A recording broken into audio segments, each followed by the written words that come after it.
تو پھر اذان کے دوران کیا سحری کا وقت جاری رہتا ہے کہ اعلان تک سحری کا وقت ختم ہو جاتا ہے؟ بہت عمدہ سوال ہے، اور یہ میں سمجھتا ہوں کہ پوری دنیا میں رہنے والے جو ہمارے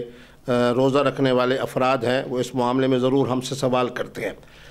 ہم جب نبی رحمت کے زمانے میں دیکھتے ہیں تو اس وقت 2 اذانیں ہوتی ہیں ماہ رمضان کے اندر۔ ایک اذان سیدنا بلال حبشی دیتے ہیں، سب آدمی کو معلوم ہے کہ مؤذن رسالت ان کا نام حضرت سیدنا بلال حبشی ہے۔ ایک اذان حضرت عبداللہ ابن مکتوم دیا کرتے تھے۔ عبداللہ ابن مکتوم کی اذان پہلے ہوتی تھی جو ہمیں یہ بتاتی تھی کہ اب صبح صادق ہو چکی ہے اور ساری کا وقت ختم ہو چکا ہے، اور سیدنا بلال کی جو اذان ہوتی تھی وہ ہمیں یہ بتاتی تھی کہ اب صبح کا وقت ہو گیا ہے، اب صبح کی اذان دی جا رہی ہے۔ یعنی صبح کی اذان دیتے تھے حضرت سیدنا بلال حبشی، اور اختتام سحر کے حوالے سے اذان دیتے تھے سیدنا عبداللہ ابن مکتوم۔ اس لیے ہمارے بزرگوں نے یہ فرمایا کہ صبح کی جو اذان دی جاتی ہے عمومی طور پر، یعنی جو ہم اذان دیتے ہیں صبح و صادق کے فوراً بعد، اگر اس کے اختتام تک اس کا معمول نہ بنایا جائے، ہاں کبھی موقع ایسا ملا کہ آدمی کی آنکھ ذرا دیر سے کھلی، یا یہ ہو گیا کہ نوافل تہجد میں مصروف رہے، یا کچھ گھڑی کے اوقات کے حوالے سے پتہ نہیں چل سکا، تعین نہیں ہو سکا، تو صبح کی اذان کے اختتام تک اگر کھا لیا جائے اور پی لیا جائے تو اللہ تبارک و تعالیٰ اس کے اندر وسعت فرمائیں گے اور اس خوش نصیب کا روزہ قبول فرما لیں گے۔ لیکن جو صحیح معنی میں وقت کا جو تعین ہے وہ صبح و صادق کے خاتمے پر ہے، یعنی اذان سے بھی ہم 2 منٹ پہلے کھانا پینا بند کر دیں، پھر اس کے بعد جناب صبح و صادق ہوگی، اس کے بعد پھر صبح کی اذان ہوگی۔ اس لیے احتیاط کا تقاضا یہ ہے کہ ہمیں جو میقات الصیام دیا جاتا ہے یہ بالکل صحیح جو فلکیات کے ماہرین ہیں انہوں نے اس کو تیار کیا ہوتا ہے، اس لیے ہم کھانا پینا اختتام سحر کا جو وقت ہے میقات الصیام میں اس کو دیکھ کر، یا ٹیلی ویژن کے اوپر جناب جس طرح کا وقت دیا جاتا ہے، یہ بالکل وہ اوقات ہے جو صبح صادق کا وہ لمحہ بتاتے ہیں، وقت بتاتے ہیں۔ اس لیے ہماری عادت یہ ہونی چاہیے کہ ہم اختتام سحر پر کھانا پینا بند کر دیں، اس کے بعد اذان ہو اور اذان سے پہلے ہی ہم کھانا پینا بند کر دیں، اور اس کے بعد ہاں اگر کبھی ایسا وقت ہو جائے جس کو ہم کہتے ہیں، ایک شریعت کے اندر ہوتی ہے رخصت، ایک شریعت کے اندر ہے عزیمت۔ عزیمت تو یہی ہے، یعنی ہمارا معمول تو یہی ہونا چاہیے کہ ہم کھانا پینا رکھیں کب تک؟ اختتام سحر تک، اور اس کے بعد اگر خدا نخواستہ کبھی کوئی موقع ایسا ہو جائے تو اس وقت کھا پی لیا جائے جس وقت اذان ہو رہی ہو، تو اللہ تبارک و تعالیٰ روزہ قبول فرما لے گا۔ اچھا مفتی صاحب یہ بھی بتائیے گا کہ جو اسلامی ممالک ہیں ان میں سحر کا وقت جو ہے وہ ہم اعلان بھی ہوتا ہے، اور اس کے بعد آپ نے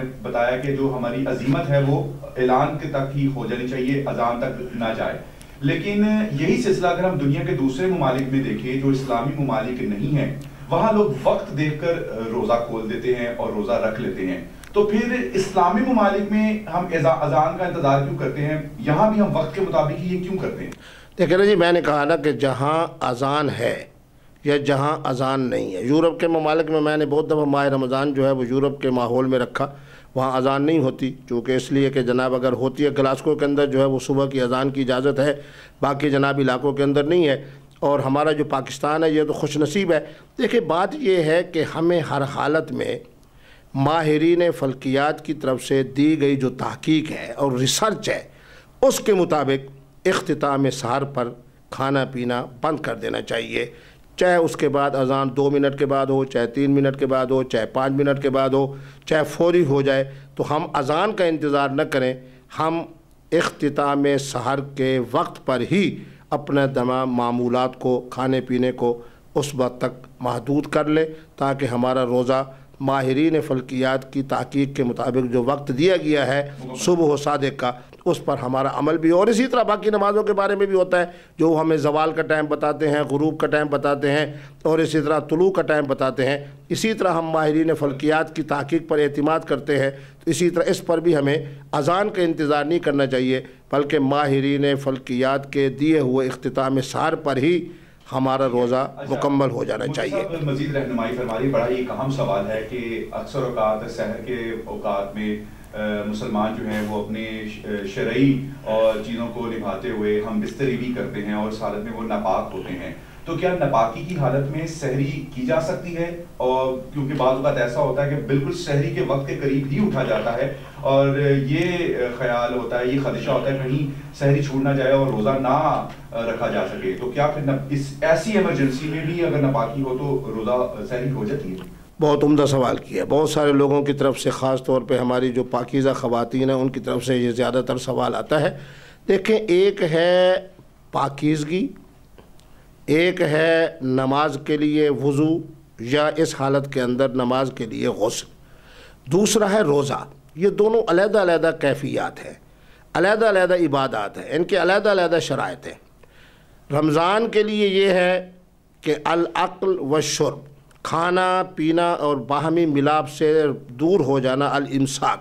اس سے علیحدہ ہو جانا، اس کا نام ہے روزہ. الامساک عن العقل والشرب والجماع.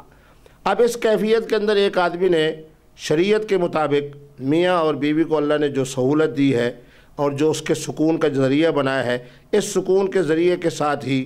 اب اس کے بعد کھانا پینا اس نے شروع کر دیا لیکن غسل نہیں کر سکا تو کوئی حرج نہیں. اس کا روزے کے اوپر کوئی فرق نہیں پڑتا، کیونکہ روزے کے شرائط اپنے ہیں، نماز کے شرائط اپنے ہیں. ہاں، کھا پی لیا، اس کے بعد اذان ہو گئی، اس کے بعد صبح کی نماز سے پہلے اس نے غسل کر لیا تو اس کی نماز بھی درست ہو گئی، اس کا روزہ بھی درست ہو گیا. تو معنی یہ ہے کہ روزہ کا جو ہے فلسفہ وہ علیحدہ ہے، نماز کا جو شرائط ہیں وہ علیحدہ ہیں. پاکیزہ ہونا یہ نماز کے شرائط میں ہے، روزے کے شرائط میں نہیں ہے. اسی طرح اس مسئلے میں اور میں ایک تھوڑی سی وضاحت کر دوں. خاص طور پہ یہ ہے کہ آدمی جناب روزہ رکھ کے سویا ہوا ہے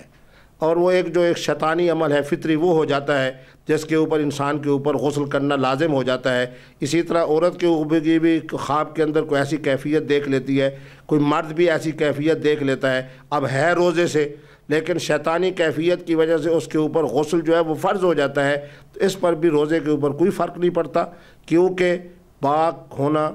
غسل سے ہونا، باوضو ہونا یہ نماز کے شرائط میں سے ہے، اس کا روزے سے کوئی تعلق نہیں. روزے کے دوران اگر اس طرح کی کیفیت ہو جائے اور آدمی سکون سے غسل کر لے تو روزہ بالکل درست ہے، روزے کے اندر کسی طرح کی کوئی کمی نہیں.